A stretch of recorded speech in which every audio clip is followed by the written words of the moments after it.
Astronauts report it feels good. T-minus 25 seconds. 20 seconds and counting. T-minus 15 seconds. Guidance is internal.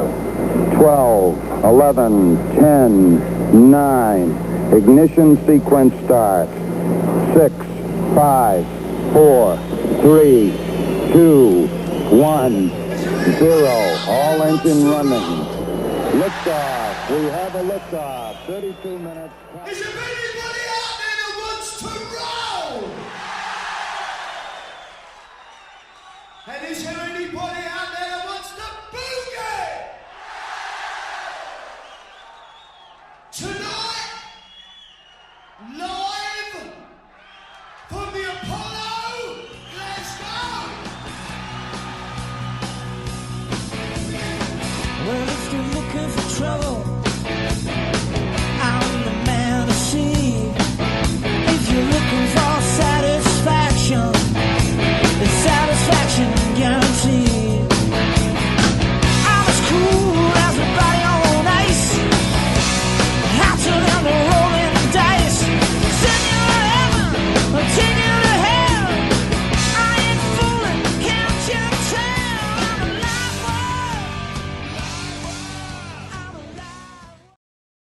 Good evening and welcome to Glasgow Polo Live for more. He's whistling. We don't need any whistling. For more music, mayhem, and memories. My name's Scott MacArthur. My name is Andy Muir. Bloody hell. Good evening. Hello, everybody. How you doing? Well, it's been an eventful week. Quite a lot going on. So, how's your week been, Andy? Tippity tip top. Tippity tip top. Yeah. Is that Australian for brilliant? No, that would be bonza, mate. Oh God. Right. Okay. Well, I've had one of these weird weeks. I've been actually. I drove the furthest I've driven in a year. I drove for 1 hour down to Swindon, which is it's a bit of a dump. But we have a storage unit there. I drove down there and back today twice. So that's the furthest I've driven in over a year. Absolutely mental. Absolutely Cool. mental. Anyway, what happened? so nothing happened. Absolutely nothing. The traffic was heavy, but it was okay. What have you been listening to this week? Lots of stuff, actually. But I can't remember any right this moment. Actually, I listened to a bit of John Mayall yesterday. Oh, did you? All right. Good. A tiny bit of John Mayall and okay.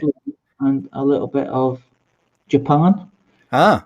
Which is a good one for tonight. Yeah. Well, that was the reason. And I listened to the whole of a certain album recorded on the 30th of April. I wonder what that is. I wonder what it was.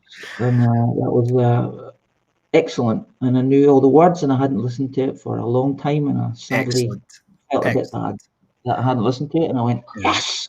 Good album. Not a bad album. 13-year-old self remembers all the words. If you're even the feedback. I know on the guitars. Yeah, absolutely. If you're tuning in for the first time tonight, please pop your name and where you are in the world in the chat. That would be great. As I do every week, if you want your name to appear in the chat, which we would love it to appear in the chat, there's a wee thing you have to do. I'll put it on the screen. I should have queued that up earlier. My apologies. Where is it? There it is. If you go to the top of the Facebook group, you'll see the top announcement is a post I put there about an hour ago. And there's a little link there, which is on the screen just now. If you click that, just 3 clicks and your name will appear in the chat. It's really cool if you could do that. So tonight, mate, we've got it's a bit of a pop-tastic show tonight. Yep. What have you been listening to? Sorry, I didn't reciprocate the answer, the question. Right. Right. Oh, me. Oh, I've been listening to I've gone a bit mellow this week. I've been listening to a lot of John Martin. I love John Martin.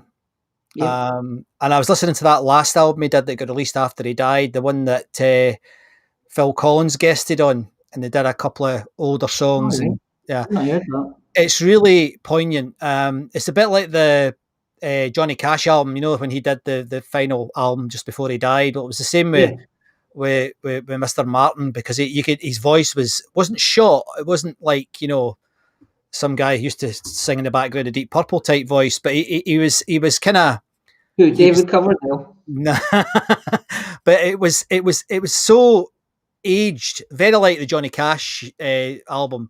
It was actually really poignant, and because we all knew that he was basically dying, rotting away, the poor soul. It was poignant, and actually Phil Collins as a backing singer is pretty good. He's better in my opinion doing that than he is lead singer, but that's controversial, and that is only my opinion. But no, I was listening to him, and then I was listening to Samantha Fish. Have you heard of her? Oh yeah, of course, yes. Yeah, great, really good. I just watched some of her live performances. Bloody hell, she's good. She's so laid back. She does a brilliant version of War Pigs. Oh, I've not heard that. All right, okay. Mate, excellent version. I'll need to look that up. So let's just say hello to everybody. Oh, there's loads of folk. Hello, everybody. My goodness, I'm not sure I'll get through all of these. Hello, Chris. Got a bit of Wishbone Ash for you tonight, mate. Ian, good to see you back. It's been a wee while since you've been here. David Renfrew, hello, mate. I'll see if I can get your name right this week. Good to see Raymond's here on the zero alcohol gin, I hope, Raymond. We've got James. Oh, James is here. Expects post-grunge, rock, prog, punk, pop discussions later. Who else is here today? Oh, we've got Ricky Price. Hi, how you doing? From the Glasgow South Side. Hello. Derek's here. Hello, Derek. How you doing? Oh, we're doing well here. I'm getting through these. Bon, how you doing? Nice to see you, mate. Barry Booth, hello. Oh, this is going on here. I need to be quite quick here. Sorry, I'm going to spend too much time doing this. Right, here's one. Here's a Facebook user. Hey, guys. Got me rather a tidy Apollo hoodie through it from New York. Oh, right. Recording. Button. Brilliant. I hope you like it, mate. I hope you like it. That's brilliant. Absolutely brilliant. I'm quite pleased with them. I know that the postage is a bit of a pain, but that's terrific. Thanks for letting us know. Brilliant. Right.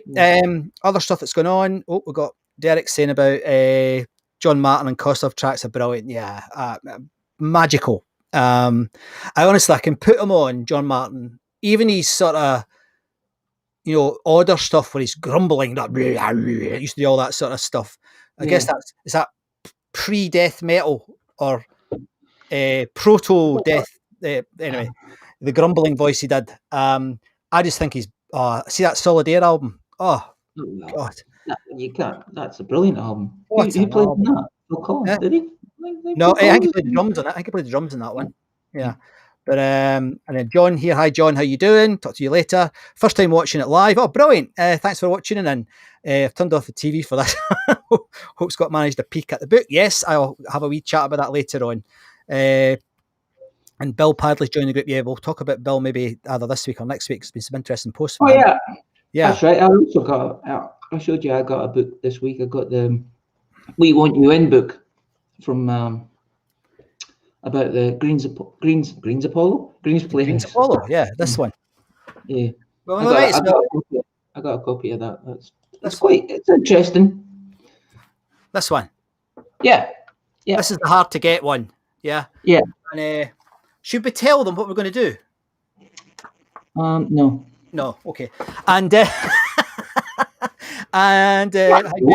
keep it to the end. We'll keep it to the end. Keep it to the end, right? Okay. Dave Renfrew saying watched Samantha Fish birthday live stream, really good. Yeah, she's brilliant. There's a real proliferation of women doing an absolutely brilliant job of playing the blues. There's loads of them. What was that lady I sent you? It just sounds like we're just going to do a flipping podcast about blues. Music now. Yeah, that's what it's about, mate. Come on. Who's that lady I sent you? Oh, she's brilliant. American lady. Oh, she's superb. I'll tell you. Look her up while we're wittering. But so tonight we've got two recordings made at the Glasgow Apollo from the Rescue Recordings. They are, as I say, it's pretty pop focused this week. It's going to be interesting to see how folk respond to them because what was it we said before? There's some pitchiness going on with the vocals. Yeah, I quite like it. That one you're going to play. I was listening to that. I was thinking that it hasn't. Although the chap who said he'd fixed it all up and everything, it did sound that the speed was a bit variable too. Aye. But it's good. It's a good job. It's not bad. I had to add bass to it because I thought yeah, anyway, I didn't think it was basic enough for me, but Yeah, I noticed that he had quite a few of the guys on here's tickets on his site as well. We should maybe mention them actually. Yeah, yeah, which is quite funny. So anyway, we've reciprocated. We've taken the recordings off of there. I think the rest could be recorded. It's mostly all Derek. Yeah, absolutely.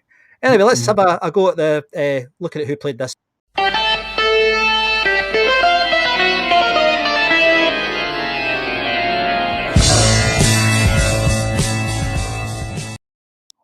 Well, it was a massive week, wasn't it? Massive.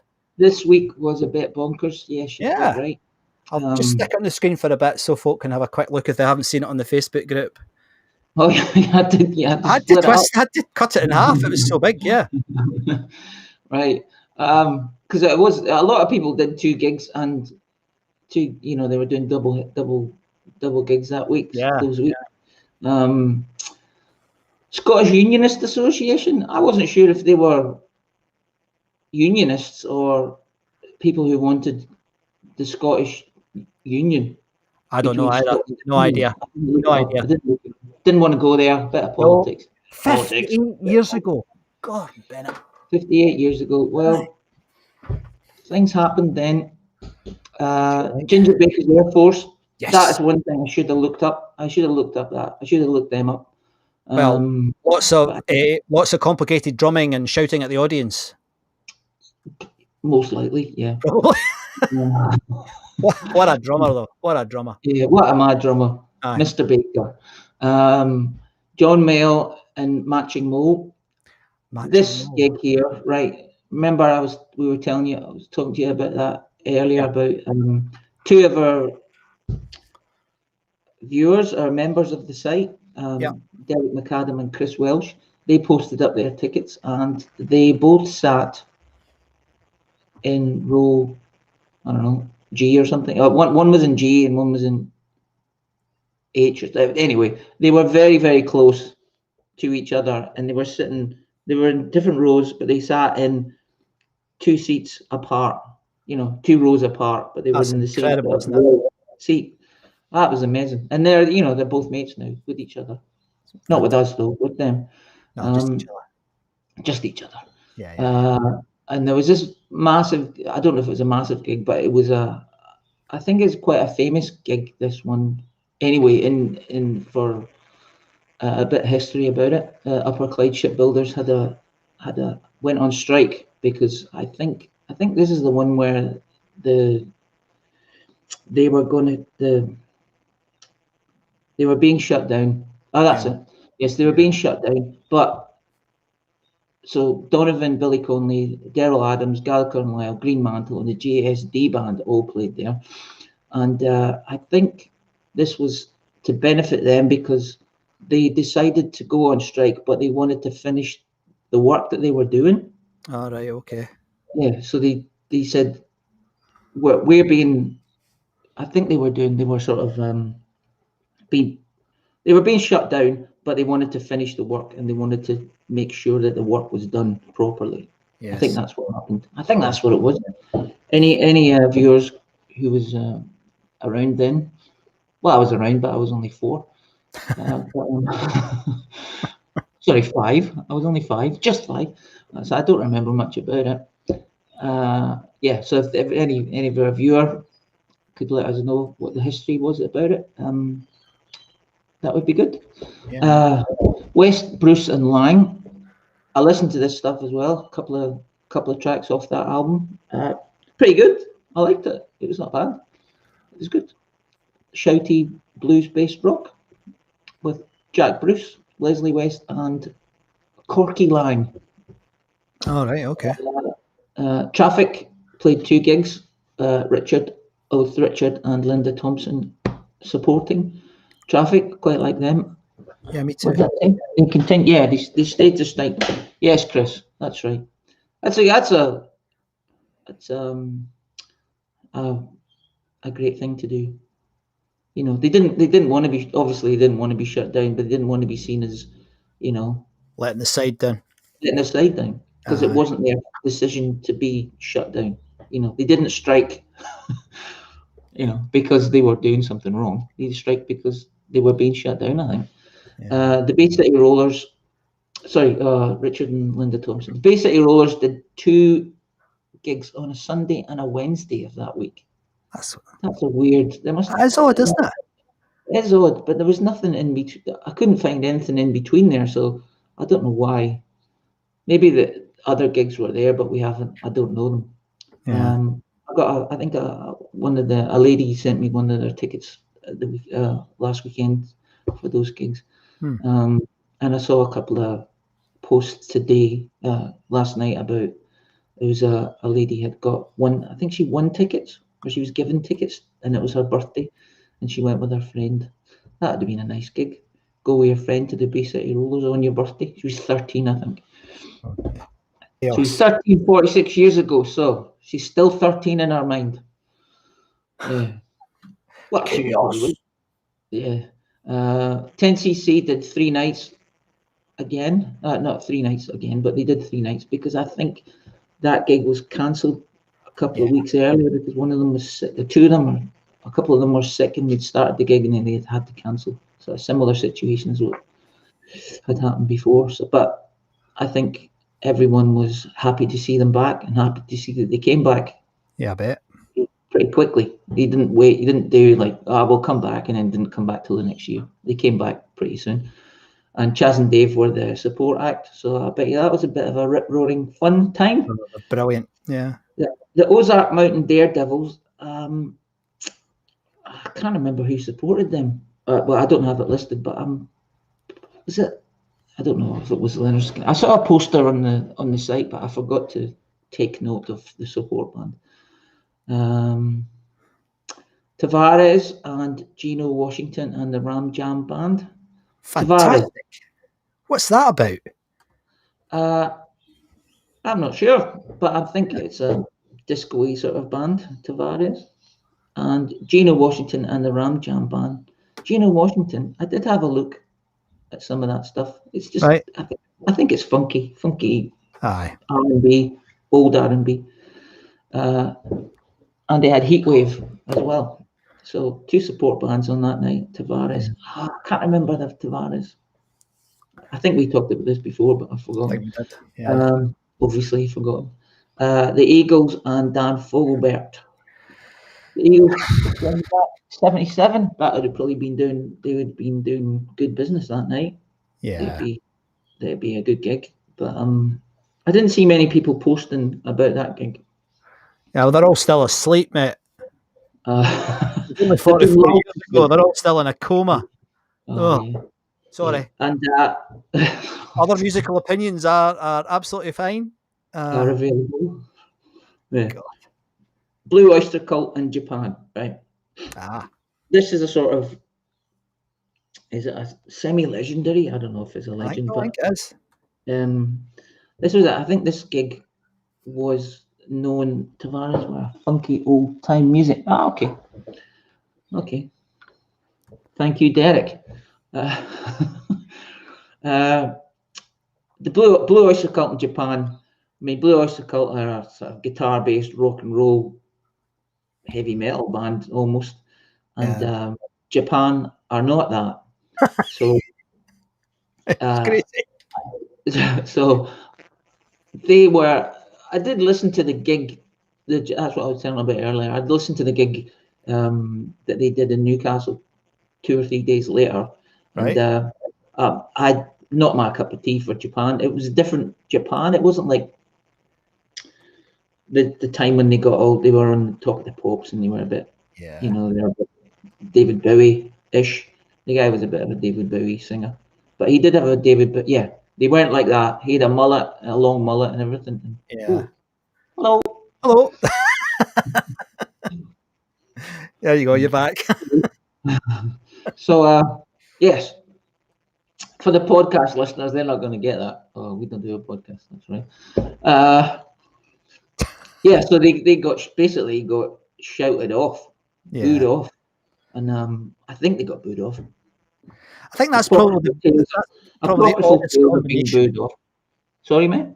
I think that's probably the oddest combination of. It is. It would be like One Direction supporting AC/DC. Yeah, it would be. It wouldn't. it wouldn't It go would be down odd. well, you know. It would be odd, yeah. Yeah. It'd be like sort of Gary Newman supporting AC/DC sort of Aye. thing. Well, Yeah. I think he got away with it now, but not back in the day. Yeah, not back Yeah. in the day. People Yeah. maybe a bit more open-minded. Yeah. And they got booed off, and I think they sulked off in a huff. Maybe if anyone was there, can they let us know? Yeah. The real story. We're only hearing secondhand news. Secondhand news. Yeah. And this classic gig, AC/DC with British Lines in support. Now, what was famous about this gig, Scott? Well, the British Lions were clearly ahead of their time, so it was all about them, was it not? Yeah, it was. Yeah, it was all about them. yeah. Well, they were a mixture of some great British rock bands.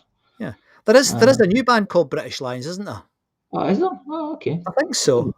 Oh, I okay. think there is. It's Oh, not the yes, same there is. band. You're right. It's Yeah, Steve Harris. Harris's band. Yeah, our friend Liam, if he's in, he'll give us a full rundown of all their gigs, starting from the first one to the last one. No, they're not heavy enough for him. But this gig will go down in rock and roll history as Yes. a classic gig because the AC/DCs recorded the majority of their If You Want Blood album there. Yeah. And I remember when I got this album, I first put it on and I was like, what the hell is this? And how did this happen in Glasgow? Yes. That first feedback, I'm like, what is this? And I used to listen to it so much that my record is now a wreck. I had to look at it last year when I was in Scotland, and it's a total mess. Yeah. The start of it is wasted. Yeah, Yes. but because I probably dropped the needle on it a lot. And but yeah, great album, brilliant album. I don't know if there's been tales of it being overdubbed and whatever. I don't care. It's a great album. It's still a great album. It's still a great album, and Bon Scott at his highest, at its height, and Angus Young. Well, they were great. The whole band was great. They were all You good. know, and we could talk about that for hours. Which And we have, and we probably will again. We probably okay. There was this band after that. There was a band called Rush, and two Canadian double header, Rush and Max Webster. I did listen to some Max Webster before, and I think I've listened to a couple of Rush tracks. I didn't think they were that good. They were all right. They were good. They were very good. And so I'm pretty sure if they did 2 nights at the Apollo, that they were doing well. These are the gigs that I didn't see because I just was too young. Yeah. Are these the ones where they did Closer to the Heart? No, that was the next tour. That was in 1980. But the this is the just an extraordinary. Well, for a Rush fan, this is when they did the Hemispheres tour. Okay. And I mean, the recordings are fantastic. They released some new ones just recently from that tour, and just amazing. You know, just absolutely amazing. So cool. Well, we can't say much about it because we weren't there. We weren't there. A lot of the guys were. I know. I think Raymond was there. Yeah. So I'm pretty sure. What's his name? Gin Guy. Gin Guy. What's his name? Who are you talking about? Oh, anyway, one of our contributors. All right. Anyway, so Raymond.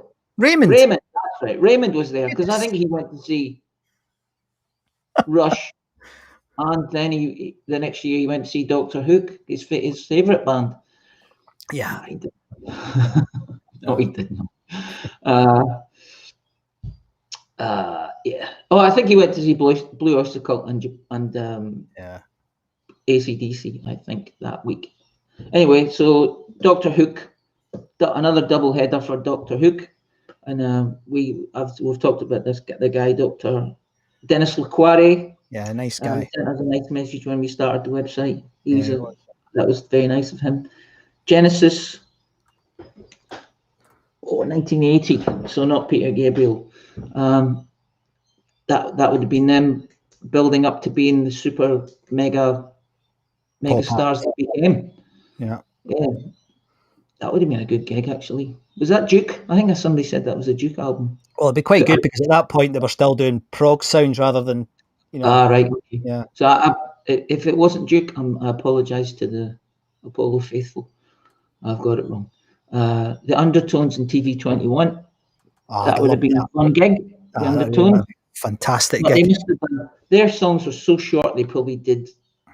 I think they probably did their album about 10 times. I mean, Teenage Kicks. What is it? 2 minutes 30 or 3 minutes? 2 minutes 30. Brilliant song. Magic song. Yeah. It's a great song. Status Quo, they had no support for a few of the gigs because they played so long. Yeah. So I think a few people got caught out by that. Yes. They saw on the ticket, they said, start at 8. And then they got, there'll be a support band. And then, they missed an hour and a bit, half an hour of Status Quo when they come on. OMD and the Cocktail Twins. I'm pretty sure that would have been a great gig for the pop fans. Cocktail Twins, like them. She's a great singer. She's famous for improvisation, doesn't she? Just makes stuff up, doesn't she? That's fine. She's that's good. That's good. Saves you learning the words. Yes. You have to learn the sounds though. OMD, good pop band there. The Wolf Tones. Sadly, I didn't look up the Wolf Tones, but great fun. They're a great fun Irish band. Yeah. The Cure and also the Trees. You've missed out a couple, mate. Have I? Sorry. Yeah. Sorry. And also, the Cure and also the Trees. I don't know what also the Trees were like, but the Cure, that would have been another great gig for the pop fan. Yeah, also King, the band with the DMs and the quiffs and the long hair, and that would have been another pop band. What day was that? Sorry, I'm looking at my page here. I wonder if that was like a day after the. Oh, jeez, Andy, come on. So while you're doing that, I'll just see if it focuses on the chat. You got it? Yes, it was a day after. Yes, it's a day after that. The King gig was a day after the Cure, so they would be on there. That would have been a fantastic week for the pop fans. Jerry Lee Lewis did not have Rick Wakeman as his support, but and Rick Wakeman did a fantastic gig. I like Yes, as you know, but I've never quite got my head into his solo stuff. Right. I mean, he's a nice guy. I like his pens. He loves the Apollo, mate. I know he loves it. He absolutely loves it. He talks about it all the time. He loves it. Yeah. Always, anytime anyone asks him about Glasgow, he's like, Apollo kicked my arse. So there's a few comments here. We'll get through these before we look at the socials. Here's Liam. Hi, Liam.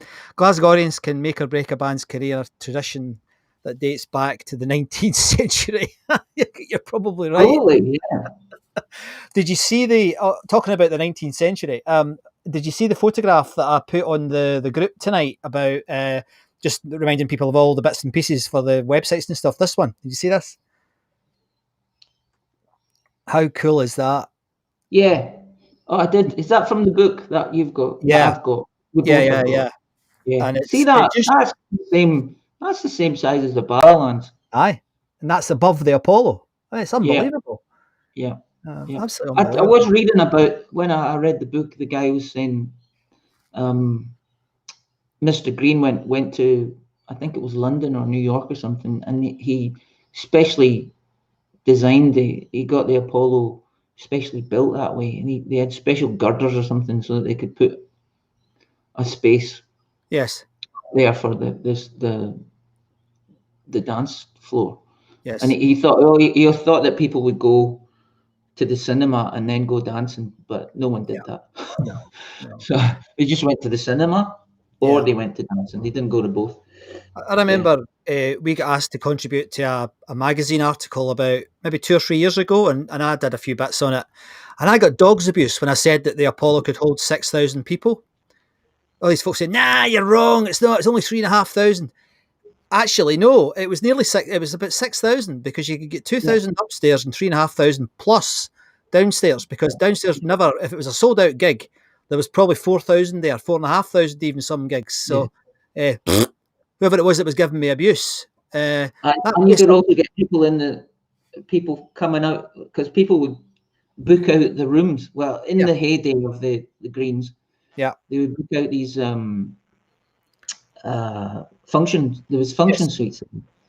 The Geneva room was one I saw in that book. And there was the milk bar. That was another one, which was quite cool. My grandfather told me about the milk bar. He went to a friend. My grandfather worked at Ravenscraig, and he went to a mate's leaving do in the milk bar, and he was telling me about that many years ago. And then he was also a trade union official, and they used to have their trade union events there as well. Well, Scottish Union. Yeah. So it was quite a big deal. So let's just have a look at the chat, mate. There's quite a lot here I need to get through. Thanks for all your comments, guys. Gosh, you're on form tonight. What you've all been drinking? I'm on fizzy water at the moment. I'm going to have to catch up here. Cheryl's saying that Tavares crowd that you were talking about did more than a woman. Oh yeah. Didn't know that. Didn't know that. Right. Okay. Thanks, Cheryl. More than a woman. Maybe they wrote it and Tavares covered it because loads of folk did. Barry's saying, I put a post in the Apollo page. Japan got a total barrage of abuse until they went off. Yeah, I can imagine they would, Barry. It's just a bad fit. Crazy fit, man. Crazy fit. Yeah. James, when I listened to the bootleg from Newcastle, it was, wow. It wasn't what I expected of Japan. I was expecting more, keep synthesizers and everything, but it was just a lot of shouting in an English accent. Yes. Right. Here's something. There's a clever comment here. Have you got your brain on? Because I don't understand it. You'll understand it, I think. Right. Here we go. You ready? Clever comment. Okay. From Ian. Hi, Ian. The Dexys song, Gino, was about Gino Washington. Yeah, I know that. Yeah, I was going to say, oh, no. Oh, Gino. That's right. Yeah, that one. Yeah. But who's Gino Washington? Was that one of the bands that played? Gino Washington and the Ram Jam Band. That's right. Okay, it's getting into the grey matter. It takes a wee while these days. I haven't had the rings. A bit slow. Yeah. Right. What's James saying here? I saw Doctor Who live at the Hydro. What? When the Cybermen started dancing. Dr. Hook, mate. Dr. Hook. Malcolm Button saying Dr. Hickey was the Tabard Rock. What's that? I don't know. See, they're all being clever again tonight. Tabard Rock. What does that mean? I don't know what that means. Is that a scarf? A tabard? Is that not a scarf on your head? I can't remember. Yeah. Liam's saying he loves the Undertones. Yeah, they're fantastic. Absolutely fantastic. And I like that. The Wolf Tones are brand new. I haven't heard brand new for ages. Yeah. I used to say that when I got my square sausage sandwich in the morning for my mum. That's brand new, Mum. And you'll thank her for your clogged arteries later. Tell you what, I got sent some Black's Butcher's square sausages recently. Oh, no. Not a drip of fat came out of them. Oh, okay. I know you're not into eating things with 4 legs, but no, it did drop. Absolutely brilliant steak. But I kind of miss it's a bit like Spam. I remember the old Spam. I preferred that to the Spam you get these days. I can hardly eat it now. Yeah. Chopped ham and pork. Here we go. We're talking about great stuff now. Chopped ham and pork. What delicious. That's what it's all about, mate. That's what it's all about. Well, there you go. Hey, Matt. Because we spent a lot of time doing stuff. Oh, shoot. I was at that gig. 3 gigs. Which one was this? That'll be the Genesis gig, I think. Yeah. Turn it on again. That's a good song. I like that one. Yeah. Right. Okay. Yeah, I believe you. I think they were more. For me, that's more accessible than earlier stuff. Just need to listen more, get that brain working, and educate your ears. Get on one of these Rick Beato courses, mate. Bon Scott saying the toilet window was doing overtime when the gigs were at 4,000 plus. Absolutely. Yeah.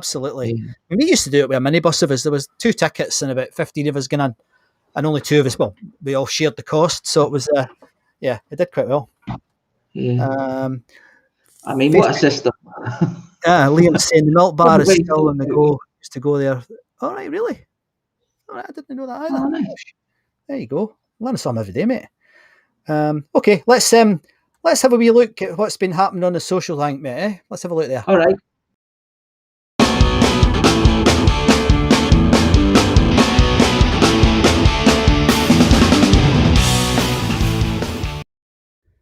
Interesting week. Numbers, Interesting right? week. Yeah. Yep. I've actually mentioned 2 things and 3. I mentioned 3 things that I was going to talk about, but that's okay. Okay, this week we had 36 or 37 new members, depending on the time you've got. Thank you for joining. Absolutely. If you're a new member and a new viewer, what are you doing with your Friday night? That reminds me. Yeah. Beer. Yes. So if you're new here, thank you for watching. What's that? Is that non-alcoholic beer? Dark? No, it's alcoholic beer. What a sight to show the viewer. Sculling a bottle of beer. That went down well, didn't it? Scooping a bottle of beer. So this week we have 9,224 members, which is fantastic. We've cracked the 9,200 mark. Amazing. Yes. Thank you for joining. If you have any friends still alive who were at the Apollo, or who weren't at the Apollo, who like music and want to have a trip down amnesia lane, as you said earlier, get them to join up. Send them a link. Join up. Yeah. And also, if you're on Facebook, join our Facebook. If you're on YouTube, we've had some cracking. Some of the reviews we've had this week have been. I was nearly greeting. All right. I've seen some of the reviews. Unbelievable. We're just 2 mates talking about music. Been quite amazing. Anyway, sorry, I interrupted you again. Sorry, I'm in one of those moods tonight. We had 84 posts, and William McGachen and Derek McAdam again. I don't know where they get this stuff. Derek was telling me in the week that his son returned a box of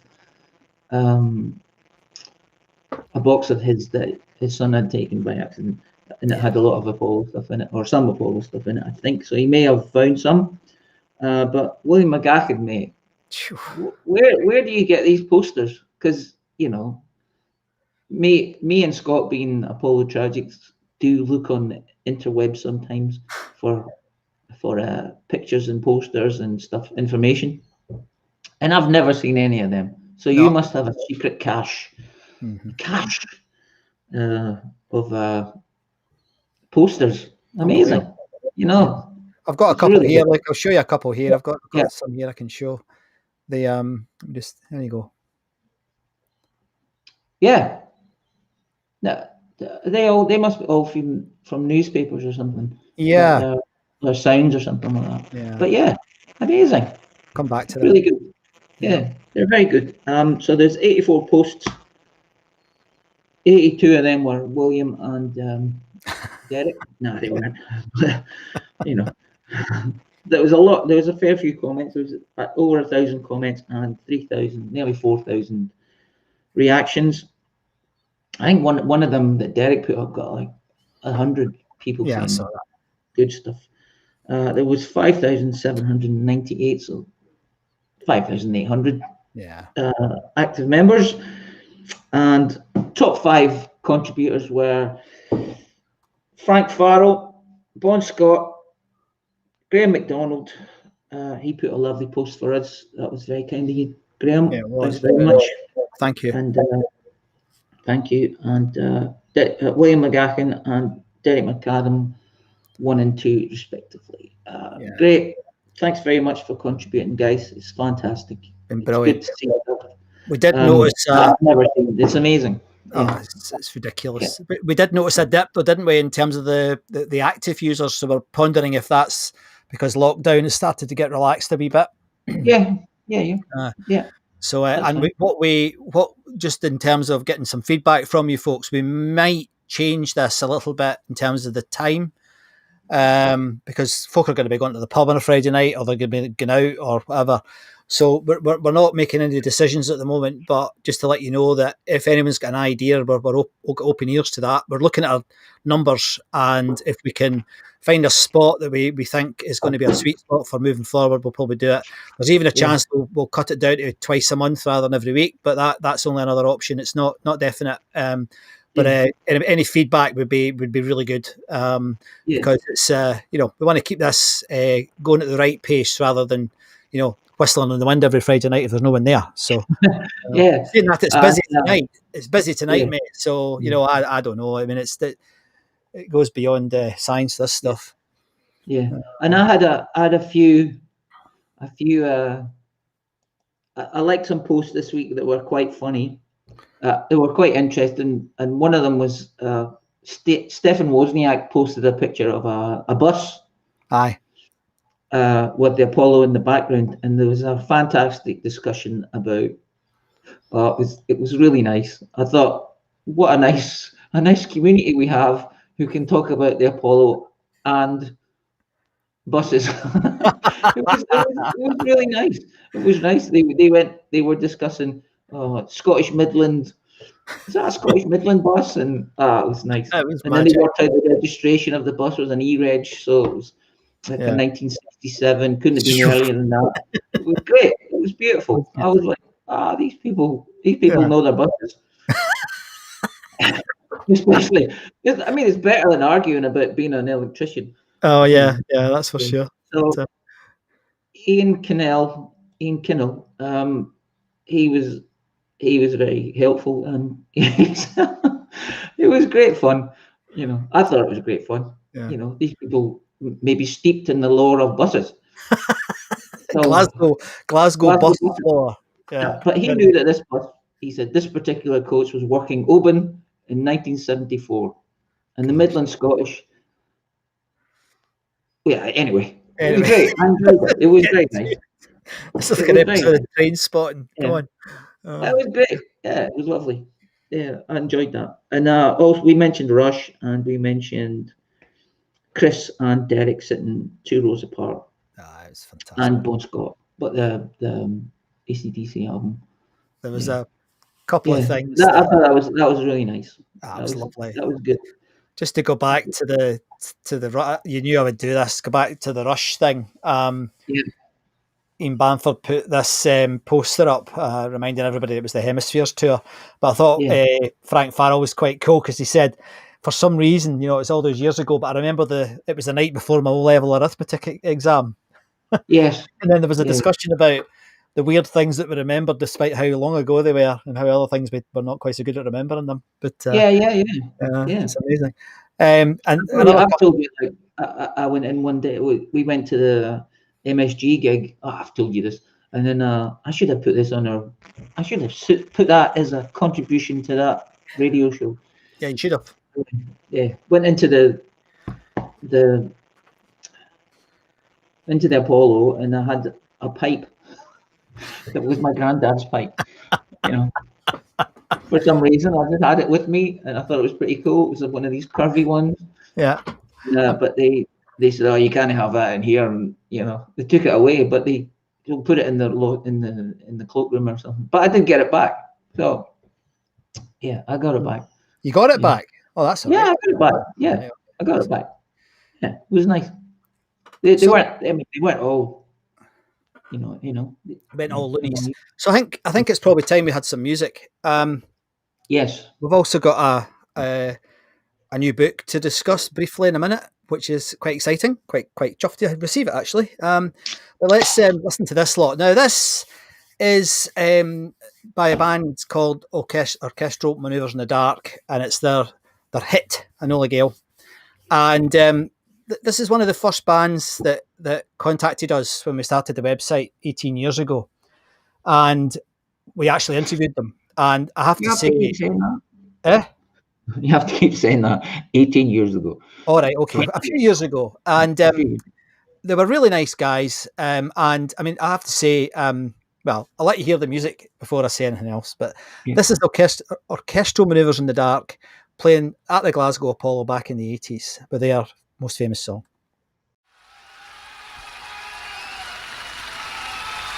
I'm afraid this is the last one.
I had to leave the crowd on a wee bit at the end there. I Yeah. thought it was brilliant. Yeah. But, That's cool. interesting. Well, you know, when you're in the throes of doing a performance, you know, you can't always get the note. No, You know. and I think he did get one of them though. He did get one note. I'm sure he hit one note. Hey, come on. He did. Come on, he was fine. He was probably just emoting. If you call it Emoting. emoting, you can get away with being off the note. But you know, I mean, he's done a whole gig. He's probably a bit tired. You know. But Bond says he must have plugged his balls into his synth. Oh, come on. He played the bass. That's really funny. He played the bass.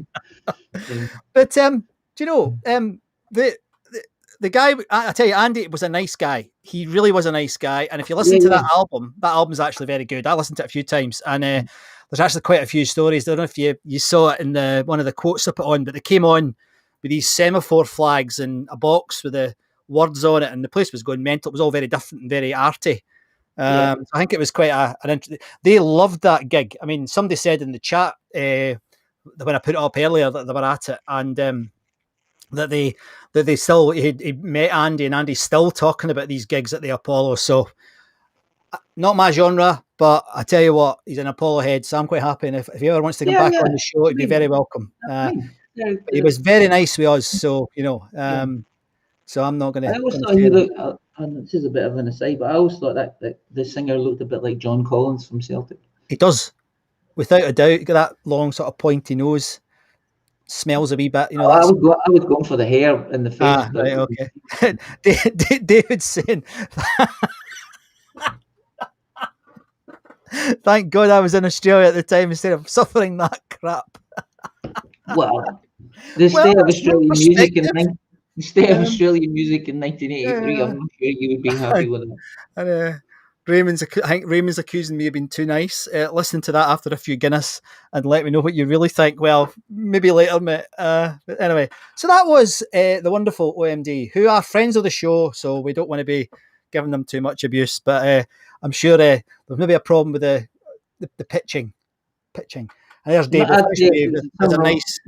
Maybe the tape was a bit wonky. OMD does some bra songs back in the day. Yes, they did. Yes, and they went down a storm, you could tell. Right, now, as promised, there's been we've had some correspondence in the last few days from, let me see if I can find my pictures, mate. I'm all over the place. There he is. From this fellow. Now, he's in tonight. His name is John McCallum. I hope I'm pronouncing your name right there, John. I don't want to get that wrong. And John has got in touch with us because he was the man for a while with Radio Clyde. Him and others were the guys behind things like the Kelvin Grove Festival. And John has just written an autobiography, which he very kindly sent me and Andy a copy, called I'm Quirky, which I quite like the title. It's a quirky title, isn't it? And I think, I've only just got it today, but I'm very grateful, John. Thank you very much. And he said, enjoy lots of great stuff from Radio Clyde, Kelvin Grove, and a wee bit about the Apollo, and my pal, Jan Tomacek, and John from John. So, John, we really appreciate it.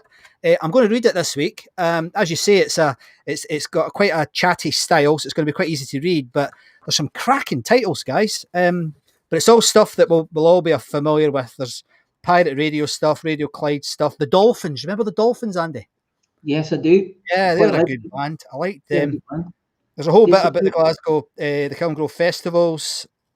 He's got bits that I'm quite intrigued by. I don't know what super score secrets means, but I'm looking forward to reading it. The music scene at Radio Clyde. So there's a whole load of stuff here. So, John, thank you very much. I'll stick it on the Facebook group. Andy will try not to ban it. So we'll find a bit about the Apollo and I'll quote it, Andy, all right? So you don't ban it and John goes in the huff. Good.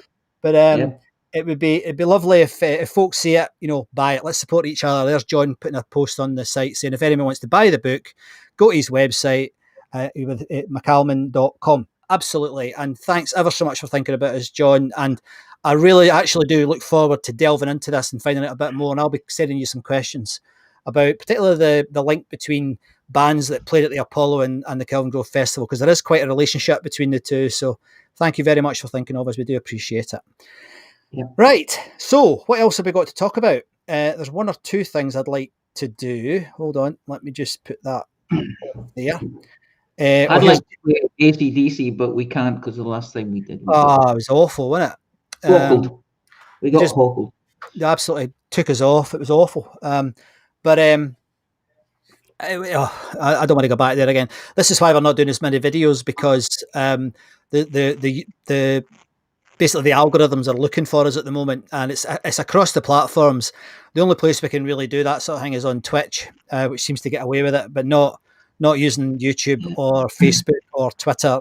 It's just not working, so we can't do it at the moment. I think that's going to change. I think the bands are starting to get annoyed about how much restrictions have been placed on people like us. We're not trying to make money out of the music. We're just having fun and promoting things and saying, look, we love this, or we think that's funny, or I don't think we're doing anything that takes any money from any band. And in fact, I think it's the opposite. I think and I know people have bought music because of what they've heard on the show and on the after show. So I really do hope it changes. So here's John saying, thanks, guys. Happy to answer a question or two from you guys in the group. Yeah, fantastic. And John, we will. I've only read one chapter, mate, so I can't ask any. I mean, I'm very intrigued by it, but we'll come back to that. I promise. And maybe sometime, if you ever fancy coming on the show, you could come on and talk to us about it. But that's up to you. If you wanted to. AC/DC, the most iconic Apollo show. Whoa, Derek. Well, what do you think? Yes. Yeah, I do. For me. Yeah, but you know, Roxy Music did their live album. Yeah. Humble Pie did an album. Yeah. I tell you, there's something happening. If you tune into the after show, you'll hear me get on about Bonfest, which is the AC/DC festival every year in Kirriemuir to celebrate Bon Scott's life. And I tell you what, see when they put that album on, whether it's in the pub or in the marquee, and there's 5,000 AC/DC fans going absolutely mental. And I just think it's a special album. But it's not everybody's it's magical. Absolutely magical. But yeah, it probably is, Derek. I mean, there are other bands that have done. I mean, I'm sure Quo fans would argue that the Quo live album's definitive. I love that. Even if Francis, you know, I love the album too. So yeah, even if Francis Boring Rossi doesn't like it, you can stick it up his jacksie. Yeah, I think probably AC/DC. I think that's probably right, but it's all subjective. Andy, now you're mentioning the Status Quo album. It's a good album. But then, there's certainly at least two of us on here that think there's another wee band for Canada who. The version of Closer to the Heart on Exit Stage Left by the Mighty Rush, I think it's hard to capture the Apollo choir, as they call it, on the album sleeve like that. That is bloody brilliant. But it's not the whole album. So I think if they, you know, in the days, if it was now, they would release that album, the whole album, you know, like Pearl Jam do, when they do it and then they release the album every gig, as you're walking out the door. Yeah, it's magic. You can buy it. So if you've got the album and you've recorded the gig, make an album. That's what I think. Yeah. You know. Yeah. But I still think that there's more to be seen from that world of those recordings, which is exciting. And I mean, as we do every week, just want to say thanks to Jack McCafferty, Stephen McKinley and Phil Osborne for their really amazing work on Rescued Recordings, because again, I didn't use the Rescued Recordings this week, but usually I do. Best source of material for this show. Absolutely brilliant. If you're not a member, they're over 1,000 members now, so they're doing really well. So, but if you're not a member, get in there, and it's free. It's amazing. It's an absolutely fantastic service, way beyond what I think we deserve, to be honest. It's brilliant. Actually, I listened to an album, a Rescued recording this week from them. Was it Quiver? The band was Quiver, I think. Aye. Yeah. So I listened to that as well. That was right. That was still done rocky. Yes. It was nice. So just before we do our last couple of bits, I just want to remind everybody that you're listening to the Glasgow Polo Live broadcast. We go out every Friday night at 9:30. We try our best to talk about what happened this week over the years of the Apollo in the Greens Playhouse. I'm Scott MacArthur and he's Andy Muir, and we love this, and we're really, really proud of it, and getting prouder of it every day, to be honest, with the amount of feedback we've been getting. As I mentioned a couple of weeks ago, I'm going to be doing another show on the 16th of June to celebrate the 36th anniversary of the closing of the Apollo. But this is a pay ticket show where I'm going to be talking a bit more. It's only an hour. So what I'm going to do is, and I haven't even told the company that I'm doing this for yet what I'm doing, but what I'm going to do is I'm going to spend 15 minutes or so talking about the actual building and the history of the Greens, when it opened, how big it was, what happened, why was there a golf course on the roof, all that sort of weird things that folk just don't believe. Then I'll go into the sort of the music and the cinema, the music, the dance hall stuff. Then for the last half hour, I'm going to do some factual stuff about who played and when. But then the bit I'm really looking forward to really is the stories and the myths, the Apollo ghost and the secret staircases and all that stuff that I personally think brings the whole thing to life and makes it the cultural icon that it is. So sorry for the advert, but the money will be ploughed right back into this to pay for licenses for the software and Zoom and everything else. So and I know a few of you have already bought tickets, thank you very much. It's only 13 quid, and the links are on the Facebook group. And if you want any more information, get in touch. I'm actually quite excited about doing that. So that's that. If there's any questions, we'll come back to them in a minute. Now, as always, Andy, my favourite bit of the show now, mate. They've come flooding in.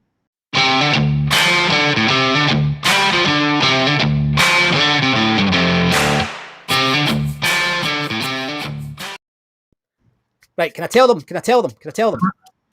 Have they really flooded in? No. Okay. None. Right. This is where what we're trying to do. Yes, of course you can tell them. Right, thank you. What we're trying to do is to get folk to get their phones, look at the camera, and tell us what their Apollo memories are. There's been I think we're in double figures, and I think we've got 10. There's some. They're all brilliant. Every single one of them brilliant. And it doesn't matter if it's just like I like the Glasgow Apollo because it was cool. We really don't care.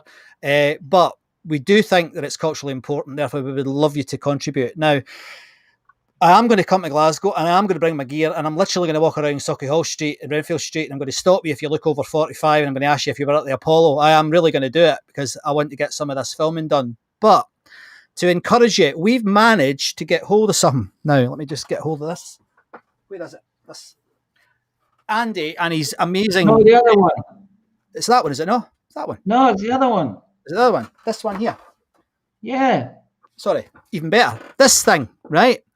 We've managed to get hold of a copy of it. And what we'd like to ask you to do is enter a wee competition. Now, we'll probably do this over, because I know it's not everybody's cup of tea, right? But we'll probably give you, what do you reckon, 3 weeks or something? End of the month, end of May? To get your entries in. And what we're going to do, we're going to include everybody that's already sent us a video, because that would be unfair to exclude them. But if you send in your video, in the next 4 weeks, we're going to do a live draw, and the person whose names comes out of the hat, they're going to get a copy of the book, right?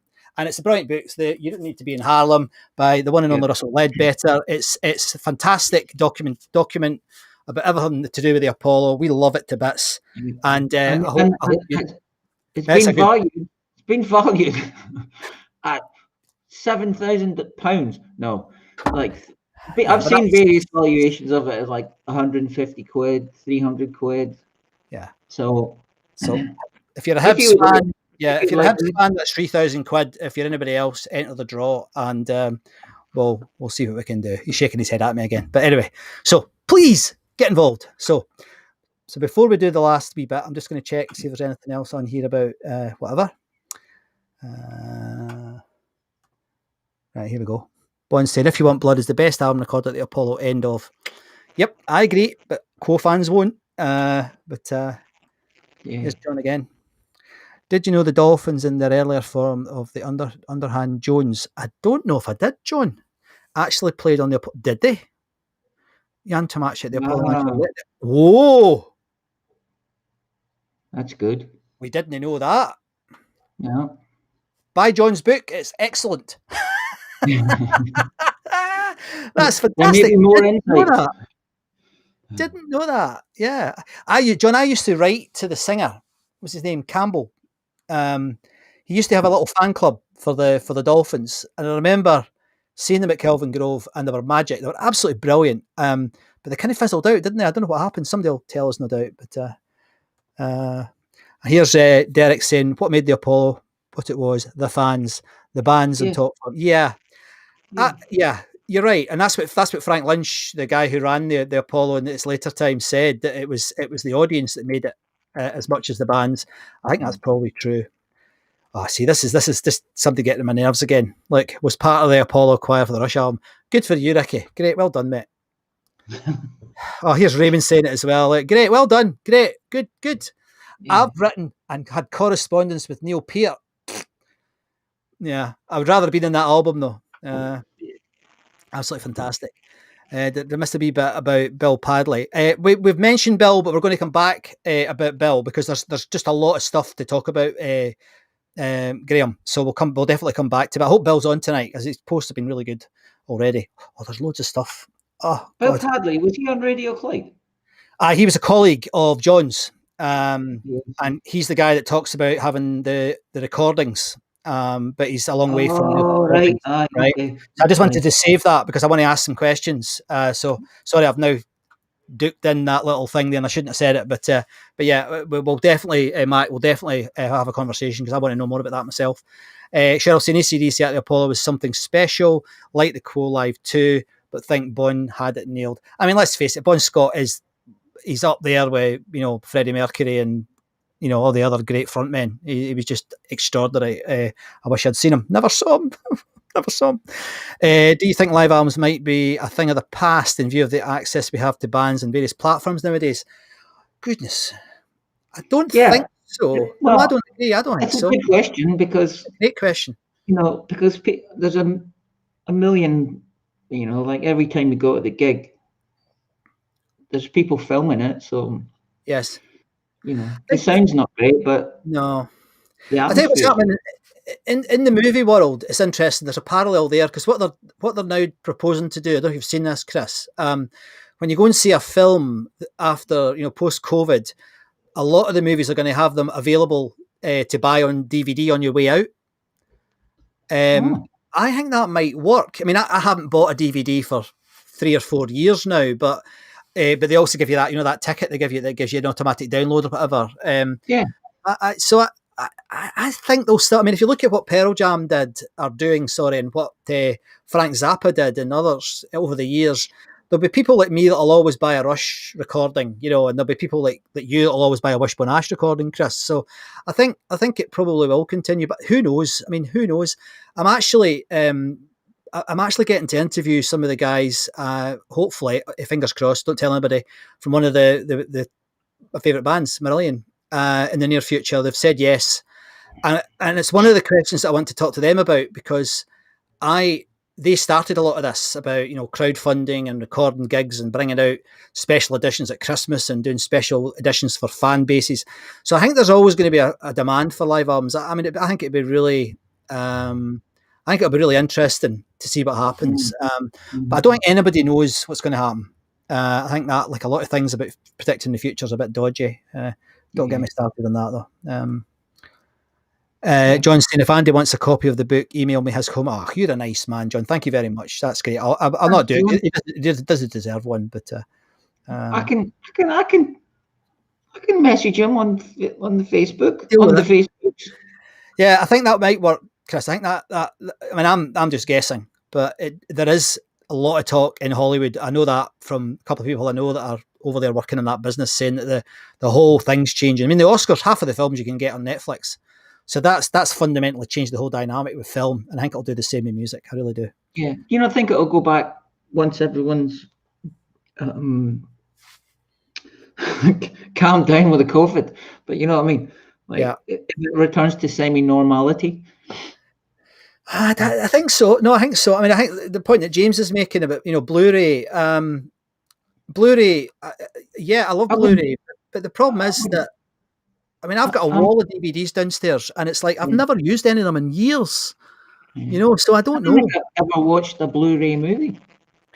Well, I mean, it's like the difference is quite marked. I mean, you can really notice the difference. It's excellent, but you're getting 4K and even 6K now on some formats, and I don't know where it's going to go. But I think the only thing that you can say is that we don't know what's going to happen. That's certainly my view on this from the work that I do with tech and stuff. Ian's saying that Marillion record most of their concerts and sell to their fans. Yeah, they do, and I mean they sell them at a reasonable price. And there's an awful lot. There's at least there's at least 5,000 folk buy everything they ever do, so they make a very good living out of that. And maybe Doug is the man to ask, because he's the man that works in the business. So, okay, so great discussion, and I think we can probably continue it. And if you want to join us in the continuation of the conversation, we have an after show Zoom party that we have every week. And really, it gets out of hand sometimes, but. If you'd like to join us, it's good fun. We don't just talk about the Apollo; we talk about all sorts of stuff, and we have quite a good laugh. So if you'd like to join us, we'll do that right after the show, maybe 5 minutes after the end of the show, and it'd be great if you could join us. But just before we play the last piece of music, any other questions or stuff, Andy, that you wanted to help with or answer? No, I don't see any. There's a point there about, nothing beats going to a live gig, never will. Totally agree with you, Barry. It's a bit like, I remember I went to this is not the best example, but I went to the very last Black Sabbath show with my eldest son. It was one in Birmingham, and it was a brilliant show. I mean, Ozzy was on form, the atmosphere was incredible. There's quite a lot of kids there, so it was quite interesting. But they sent us all a copy of the DVD, and you put it on, and it's like, oh yeah, it was good. I mean, it was a really good recording, and it was a good concert. Not the same, just not the same. You've got to be there. It's the vibe, the human connection. I think that is the thing that makes a gig. Certainly for me, I know it's not for everybody, but I think it's absolutely amazing being at a gig, and I cannot wait. I've been looking at Andy and I have been following. There's a Facebook group called the New Wave of Classic Rock. It's a bit of a movement, and they're starting to get some quite.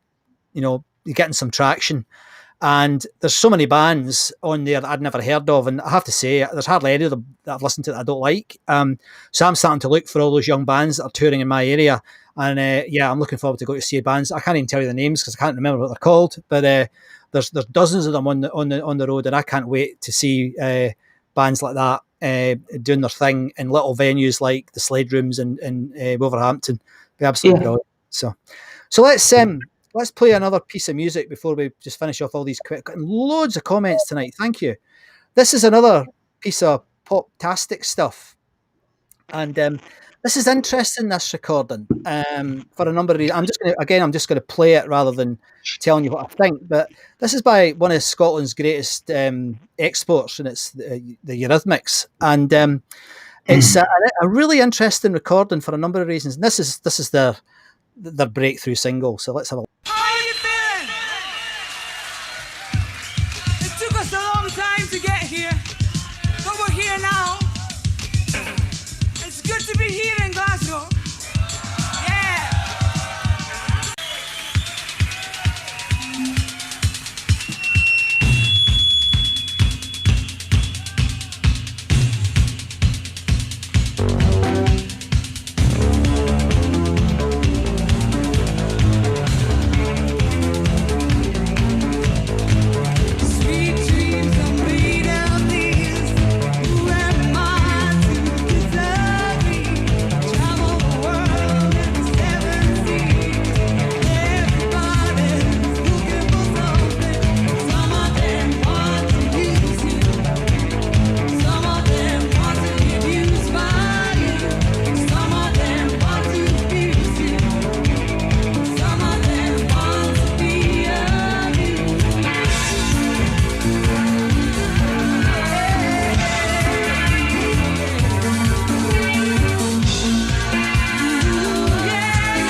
Now, if you hear the full recording of that, you'll hear that I played a wee bit with the crown sound at the beginning and posted a bit at the beginning into the song, so you could hear her saying about Glasgow. But what did you think of that? I don't mind that. That's fine. It's all right. I mean, she's.